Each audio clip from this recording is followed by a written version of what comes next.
আপনারা ভালো আছেন? আজকে আমার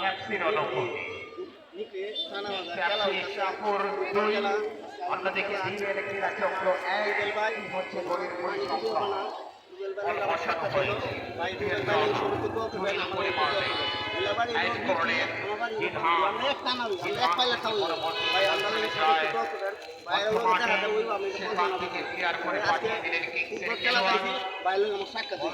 ভাই আপনি কিছু বলেন।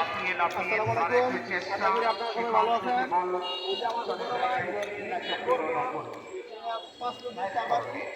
ভাইয়ের সাথে বাইরে আমি আগে চিনতাম না, কিন্তু আজকে এই যে আমাদের নিশ্চিতে খেলা হচ্ছে তো এই যে ফুটবল খেলার মাঠে এই খেলাটার মধ্যে বাইরে আমি পাইলাম, বাইরে আমি চিনলাম, বাইরে কিন্তু আমি আগে চিনতাম না। ঠিক আছে ভাই, ভালো ভিডিও করে, ঠিক আছে ভাইয়ের জন্য আমি সবার কাছে দোয়া চাই যেন ভাইয়ের আইডিটা সবাই শেয়ার করে দিবেন। আর ভাইয়ের সাথে আমিও আছি যেন আমরা যেন সুন্দর সুন্দর ভিডিও আপনাদের মাঝে উপহার দিতে পারি। সকলের কাছে আমরা দোয়া চাই। কিছু বলেন তো? ঠিক আছে, আসসালামু আলাইকুম।